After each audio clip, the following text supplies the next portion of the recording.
in terms of this new Annie and some of her scenarios that we have. But again, a champion that has seen a lot of changes in the last couple patches and has started to really sneak her way into the meta. So top side he's going to look mid first. Down, or he's going mid. Scout having stun up. Karis is just so dead. So caught out.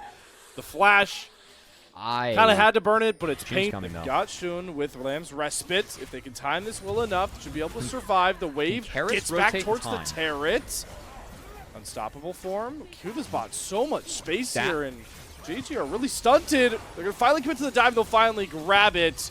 Lamb's Respite used defensively. Karis is here. They're going to chase down Monkey on the top side, though, as well. Pei's going to flash after. Grab the Feats of Warfare. Okay, they do sacrifice Shun, though. But it's still a JDG win after they grab the 2-for-1. Karis got a shut down. Meanwhile, W's bot lane, they're actually proxying, but Vampire just hit 6. Does Taeyun hit 6 off this creep? He might. Oh my god, Vampire, you mad lad. Equalizer down. Vampire, the turret ramping up here. Don't know how many more turret shots he can take. Taeyun's waiting on cooldowns as well. The wave is thinning. They're going to have to go in now if they want it. And Taeyun perfectly times the flash. Like, you don't really need Scorch in this matchup as the Orianna because you end up winning this one pretty quickly. And to be fair, too, this series has gone super late and has been super haywire, so the value out of that's nice. We have to pause. Oh, Dragon. Good quickness. Good stall. Stalls. Dragon scored by Shun. He does have the Lamb's Respite to get on the wall if he wants. Cube trying to force the issue. Taeyun flies in with the Killer Instinct. There is the Lamb's Respite. Can anyone get knocked out of it, though? Shun's going to get himself out, but Missing and Pei's are left in the pit and left to fall down to the chainsaw running, known as Taeyun. As Vampire says, serve up another one towards my AD carry. All damage. Karis. Shockwave down. Tibbers falls. One more Q, though. Scout should be able to pick up the kill. That shield's going to provide a lot of value. Misses the ball. The push and pull. This 1v1, but it's Karis to flash and secure another kill. And even in those series, like they were, being competitive against teams like Top Esports, taking games off of AL. Now to Scout. Potential 6-game win streak. Oh, Vampire. We're going crazy. There's the shockwave I was waiting for, and Unbreakable will making a good dive until Tibbers comes out and says, you're not taking Scout down for free. Monkey traded for Scout's life. Because of the flash from Scout, the initial ball carrier, that ball snapped back to Karis. So there was no shockwave. He put it on the second one as the Vampire connected with the kill. Monkey stuck around a little bit too long. 8 the Tibbers, 8 the death as Shun does find his 4th mark. That is a nice spike on the Kindred. So definitely a little bit important to note. But still, WE, they're the team that's ahead, Slayer. And they're the team where, look at the tankiness. Their comp is just so much easier to execute compared to JDG's. Interesting first item. Big first item, too. I like this from Cube. The Kanik gets so much value into those solo lanes. He knows not only that it's such a good tank value item, but looking at the side lane assignments, right? Snowballed themselves into a big threat is Shun. Right? He's got 4th mark, 2-1. Very quickly on the way to try and get that Triforce done second. And that's why they picked this Kindred, right? You talked as much about Missing on the Rakan is a big win con or a big win pick for him, but Shun on this Kindred is as well. As he gets the mid-tier 1 turret down, does have to burn his flash to get away from Vampire. Missing with the quickness. Gets a flash matched here by Monkey. So win for JDG. They open a lot more of the map up. It is.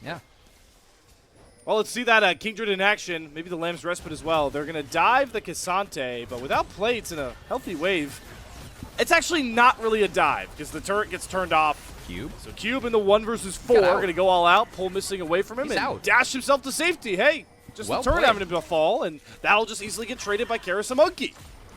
That's really well played by Cube, as he was able to get his way on out of that one. Shun going to try and play that wave all the way in. Will crash it.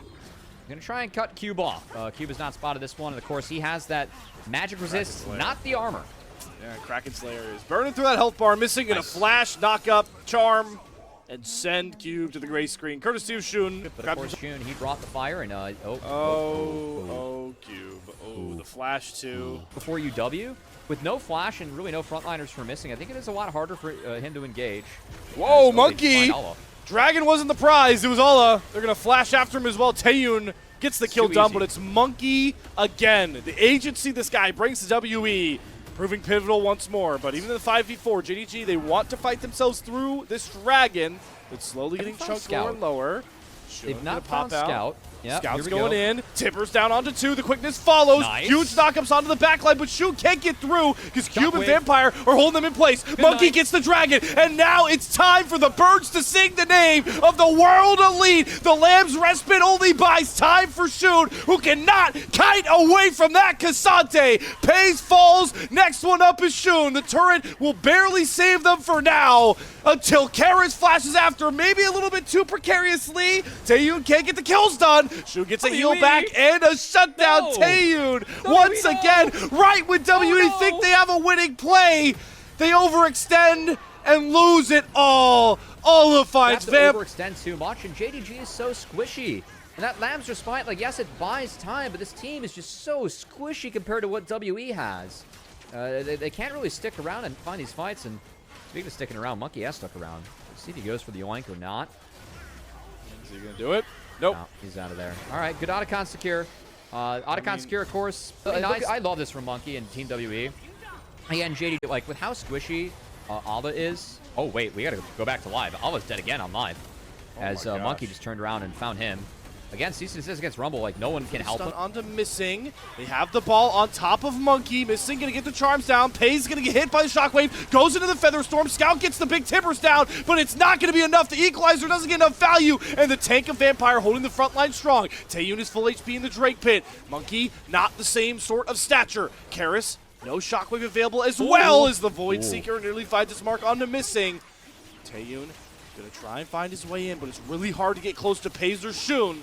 So that Wombo combo, while it was a bit messy, bought enough space for JDG to even up the Drake. Original film in an IMAX being successful. No one saw that one come. Okay, we actually have to pause. There's a Okay, fight. yeah, Scout here we held an go. angle Here we go. Into nothing. JDG trying to set up an angle onto the fight, threaten the Baron, but Monkey WE, they do not fall for it. They take the mid-tier 1, and they'll come back off and This take it might for be a free. Kaisa solo, and we'll see if JDG feels frisky enough to actually start the Baron. All right. Game of chicken between these big neutrals. Shun's going to start it. Kindred, Xayah burn through this Baron if they get too much time, and you're seeing it right now. Taeyun's trying to come back up here. W are going to have to start this fight without their AD Vampire carry, but spotted. JDG are looking Scout. for the turn first. There's the big tippers, and they find the pick onto Karis. No Shockwave available for WE, and now they're completely split off. Down goes Cube. Scout, the guy, the veteran that was making so many mistakes earlier on in this series, might have just found the one ultimate on Annie that seals the Baron for JDG. I mean, missing falls. Who cares if you're a JDG? As the Dragon Gambit, the JDG were on the Baron before they saw the Dragon fall, and it will pay off in a Baron for JDG. So the setup rings true, and Scout, returning from base, connects with a really big Tibbers. I mean, that pretty much just... Vampire lying in wait. I was going to get caught. Okay. Great stasis. Shockwave gets nothing. How much does JDG want to get off the back of that? They might feel a lot more confident starting fights without that big wombo. This thing goes flying in there, trying to get How a much can flash JDG out. get? I think the Shockwave is really important for WE. It can So really vital. hold... Yeah, it can hold a lot of space. It's a threat against Pays, who is really fed at this point. I don't think the WE wants to pull the trigger without Shockwave or JDG. So I think that's like where WE should look. But their pop needs to be big. When they use their ults, it needs to be big. Because again, Taeyun, as the Kaisa into the Kindred and the Xayah, can't really function It's impossible to play. It's impossible without to that play. ultimate. Yeah. Partly why he maybe indexed into that AP build is we see the Void Staff and the Zhonya's alongside There's the yet to be spotted. Scout does have flash up again.